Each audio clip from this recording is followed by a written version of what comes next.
guys, it's Kelly here and I'm back again with another video. Today's video is featuring the new release from Colorado Craft Company and Anita Jaram. This is her cute little Halloween release. These are just some of the items that are included in it. I'm going to be using two of the sets today, which is the Halloween Party and the Pumpkin Patch. So look at that. I just love that little one. We're going to use that. Don't worry. We're going to use that in a scene soon. But for today's video, I kind of wanted to do something a little bit different. And do more of like a beginner scene, because I think that I really enjoy, and I truly do, really enjoy doing these very involved scenes, for Halloween, but I understand not everybody is at that level. So let's talk about what I'm doing.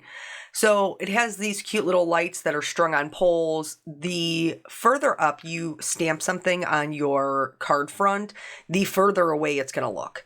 So I am stamping my little pumpkins just slightly higher than those ground pumpkins, so just above them, so that they will appear to be behind the scene.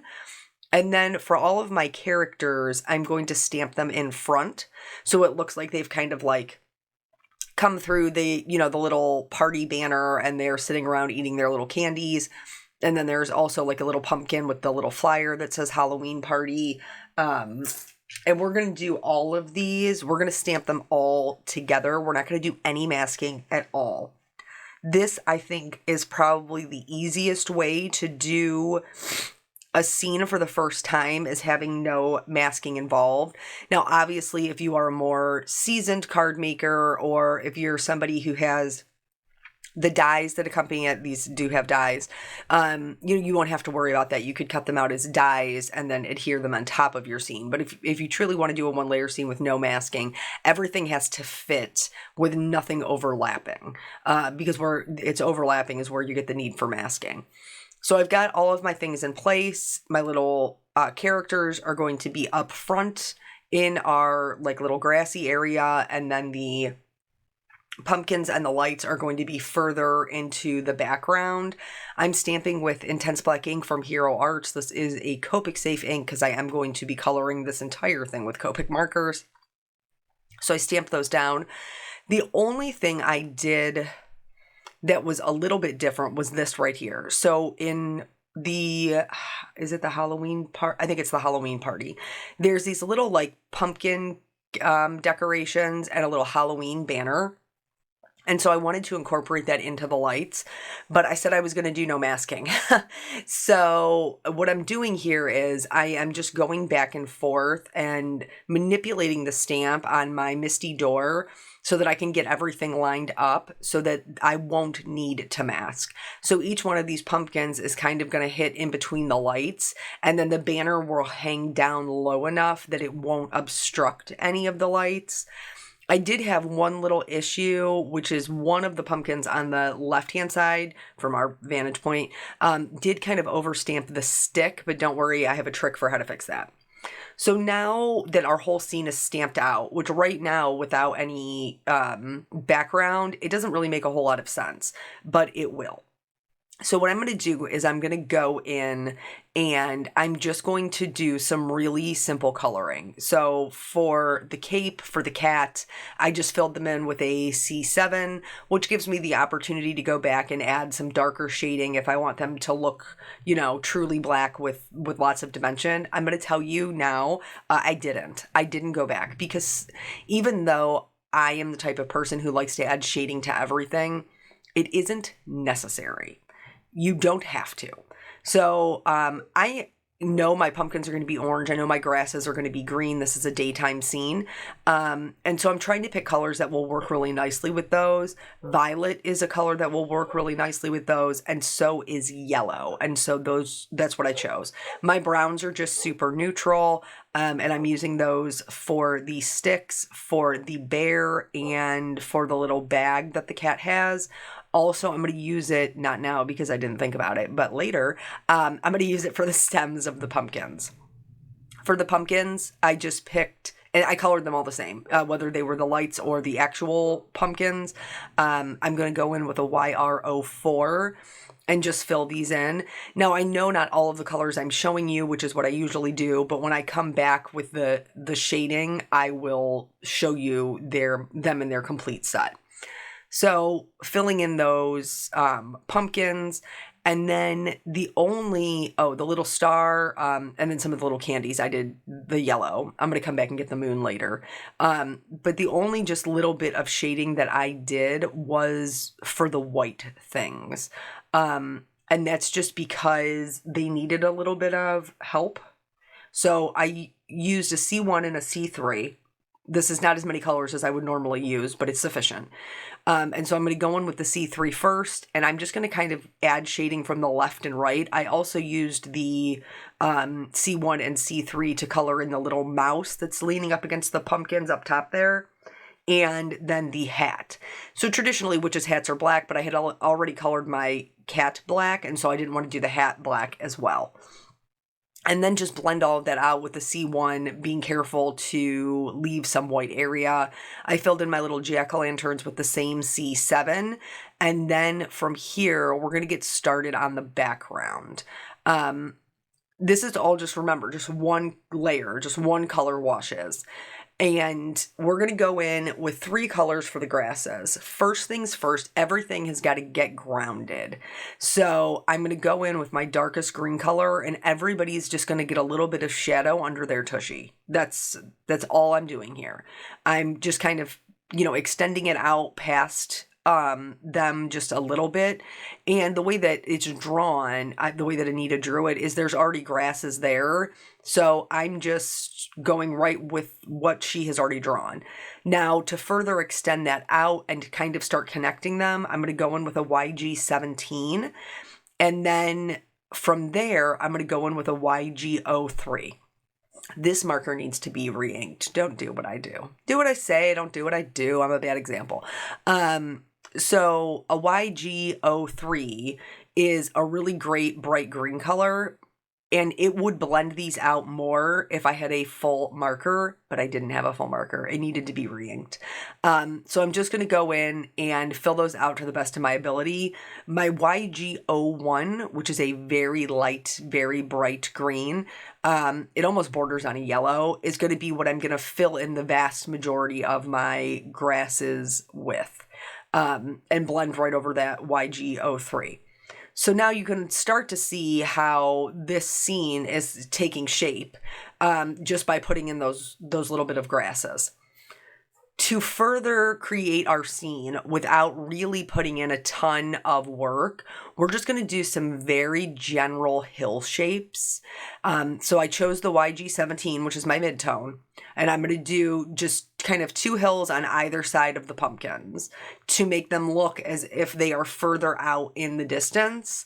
Then I'm going to put in a 3rd hill using my darkest color, and that's going to go right into the center.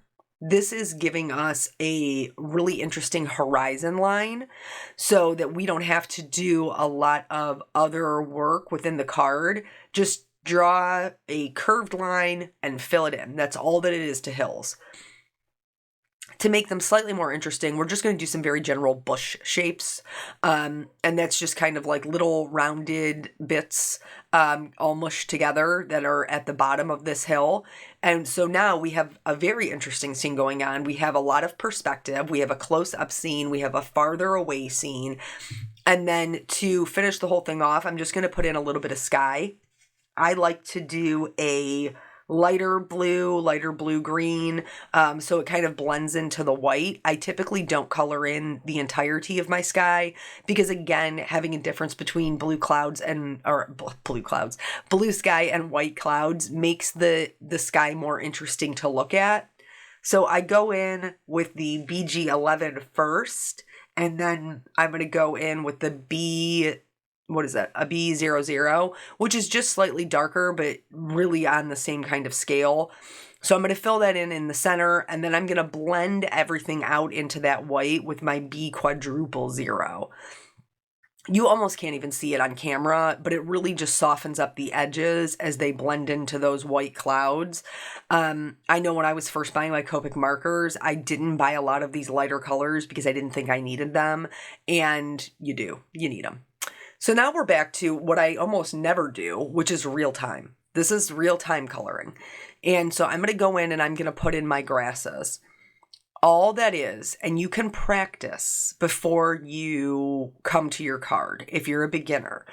All it is flicking your color. So you're going to put your marker down lightly. It's not going to be firm. You're going to barely touch the tip of your paper to your cardstock, and then you're going to flick out, lifting the marker as you go. Grasses are a great way to practice this because it doesn't really matter how they look. They're just adding texture. So the longer your stroke is, the more wild your grass is going to look, like you haven't cut it in a long time. The shorter your stroke is, the more neat and well manicured your lawn will look. And you don't want to do what I call a wall of color. So that's what I have going on up at the top here. So now you can see I'm going to start bringing that down, and I'm just going to have some that are sporadic. They're not all right next to each other. They're not tightly packed. Just some, little color, little offshoots here and there. And that's going to help blend the grass to each other, like the colors into each other, so that it doesn't look, so fake. You know what I'm saying? So we're using it to add texture, but this is a great way to practice your flicking, which you can also use to color almost anything else. So I'm going to speed it up because I'm just going to continually do this with my various colors. But feel free to slow it down if you need to. Let me go before we continue on. Let me talk about the blog hop. So Colorado Crafts is having a blog/Instagram hop. There are prizes to be won. If you are shopping, if you're going to make a purchase, I encourage you to purchase through a designer's share a sale link. Colorado Crafts does something really fun for their designers, which is if you shop through your designer's link, mine's linked below, or anybody else's that you might have seen that you'd be interested in, you're entered in for a giveaway for the entire release, but it's only if you shop through that main link. So the one below that says Colorado Craft Store, that's the link that you want to shop through. But otherwise, hop over. I'll link the blog below as well. If you're watching on YouTube, hop over there and leave a comment along the hop so you have more chances to win. Let's go back to the card. So here, what we're doing is I'm going back in with that YG01 and I'm just covering everything. Why am I doing this? Because sometimes your grass can be too textured so that it starts to be like a main role instead of a supporting actor. And so in order to knock it back, if it's too textured and it's taking over too much of your card, you can just go over it with your lightest color. It will not completely get rid of all of your texture, but it will blend it a bit more so it doesn't look so harsh. So now I am going to go in. I'm not going to shade everything. But even before I did the shading, if you go back just like 1 minute and you can see the coloring with the scene, it's almost like you don't even miss it. Like you don't miss the dimensional coloring because your scene is already so interesting. So just keep that in mind. Sometimes, you don't have to do it all. You can pick and choose. But there are certain things that I do like to go in. So like my bear, I didn't want to leave my bear with no dimension. And so because I have other brown elements, I chose to do all of them with a little bit more dimension, my brown elements. So my bear didn't look off, like he was super detailed and everything else was just like blah. I did all of my pumpkins with some detail. There's lines kind of already drawn into them to give the impression that they have like those ridges or segments. So I just followed along those with my darkest color, and then I will go over my darkest color with my lightest color, or with my mid-tone, and then I will fill the whole thing in with my lightest color. This is how I typically get the best blend. But if you're new and you're not very comfortable with alcohol markers yet, lay down your shadows with your lightest color, and then go from lightest to darkest and darkest back out to lightest. This gives you an opportunity to get comfortable with placing your shadows without having to be terrified you're going to ruin your card, because if it's your lightest color, you can always cover it up. So now that the pumpkins are done, I'm going to add just a little bit of shading to this hat and to the bear's shirt. And I'm just using one color for that, just a 2-color blend of VO6. On the hat, it's going to go on either side. For the bear's outfit, it's going to be the part that's closest to his cape. And then I did add just a little bit of that darker purple to the lights. And then that's all the shading that we're doing. We're moving right along into the detail work. So I added little highlights to the lights.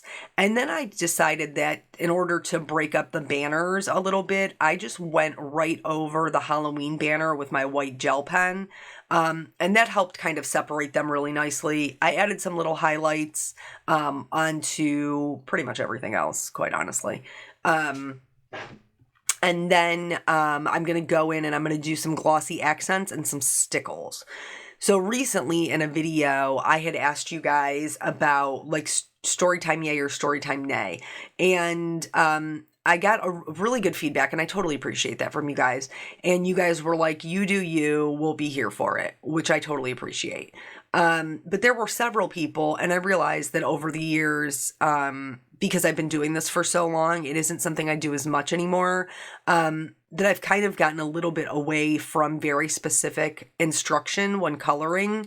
And so here's my goal going forward. I am going to try to do story time when it fits. I am going to try to get back into genuinely teaching coloring and why I do what I do, because I know that that's not always on the market. And I'm going to continue to try new techniques. So I appreciate you guys have been with me as long as you have. I hope that you will stick around and see where this journey takes us. I do have some new kind of fun things happening, that will be all revealed super soon. But I do appreciate your time and, you hanging out with me. I know your time is precious and it is limited.